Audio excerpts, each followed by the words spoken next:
हाँ, good evening students. So next video में मैं एग्जांपल 1 के लिए डायमेंशन थ्योरम वेरीफाई कर रही हूँ। एग्जांपल 2 के लिए आप खुद से करना, वो इजीली हो जाएगा। तो एग्जांपल 1 था क्या? एग्जांपल 1 जानबूझ के मैंने इनको नंबर दिए थे ताकि तुम उससे रिलेट कर सको। तो एग्जांपल 1 ये था जिसमें हमने बेसिस निकाला था कर्नल के लिए, रेंज के लिए, और बेसिस निकालने के लिए एक मेथड था। ये एक पर्टिकुलर टाइप की लीनियर ट्रांसफॉर्मेशन होती है जिसमें T X equals to A X मतलब मैट्रिक्स गिवन होती है। ये इंपॉर्टेंट क्वेश्चन भी है, मैंने तुम्हें बताया था। ठीक है, इस तरह के क्वेश्चन इंपॉर्टेंट है। तो इसमें आपके पास ये बेसिस आ गया था कर्नल टी के लिए और ये बेसिस आ गया था रेंज के लिए। दैट मीन्स कर्नल टी की डायमेंशन इज़ 1 क्योंकि ये जो है सिंगलटन वेक्टर है और वो नॉन ज़ीरो वेक्टर है, तो ये बेसिस फॉर्म कर ही रहा है। और dimension of range T will be 2। ठीक है, सो आप देख सकते हो डायमेंशन ऑफ R3 इज़ 3।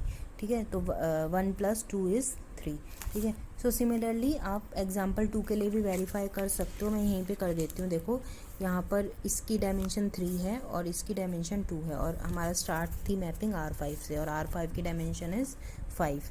ठीक है, सो हाँ, मैं तुम्हें एक होमवर्क दे रही हूँ, प्लीज़ रिकॉल करो 1:1:2 मैपिंग क्या होती थी।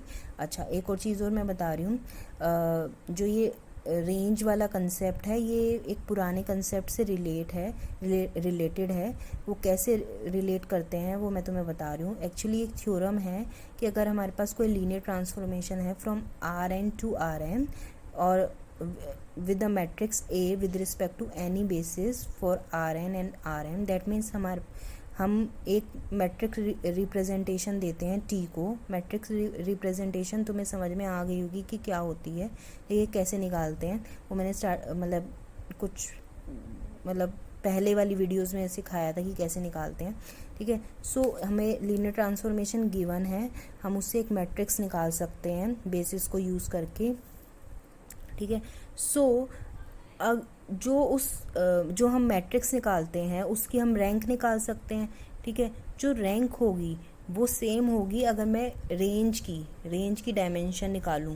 रेंज टी यहाँ पर है, उसकी मैं जो डायमेंशन निकालूंगी that will be same as अगर मैं उस मैट्रिक्स की मैं रैंक निकालूं। रैंक एक्चुअली में जब मैंने तुम्हें क्लास में ही कराया था, जब मैंने तुम्हें सिस्टम ऑफ इक्वेशन और ये सब सॉल्व करना सिखाया था, एक्लन फॉर्म सॉल्व करना बताया था, तब मैंने तुम्हें रैंक बताया था। रैंक मैं यहाँ पे रिकॉल करा देती हूँ। This is the number of non zero rows in a unique reduced row echelon form. That means आप मैट्रिक्स को रिड्यूस्ड रो एक्लन फॉर्म में चेंज करते हो और उसमें जो number of non zero rows होती हैं उसको काउंट करते हो। अगर मान लो 3 नॉन ज़ीरो रोज हैं और 2 ज़ीरो रोज हैं, 5x5 मैट्रिक्स है मान लो।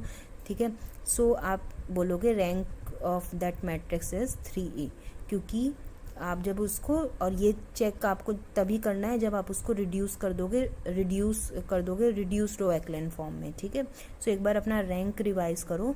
सो बेसिकली इस रिजल्ट को यूज़ करके ये प्रूव किया गया कि रैंक जो ए की रैंक और ए ट्रांसपोज की जो रैंक है that will be same. That means आप चाहे रैंक ए की निकाल लो या ए ट्रांसपोज की रैंक निकाल लो, वो दोनों सेम ही आएंगी।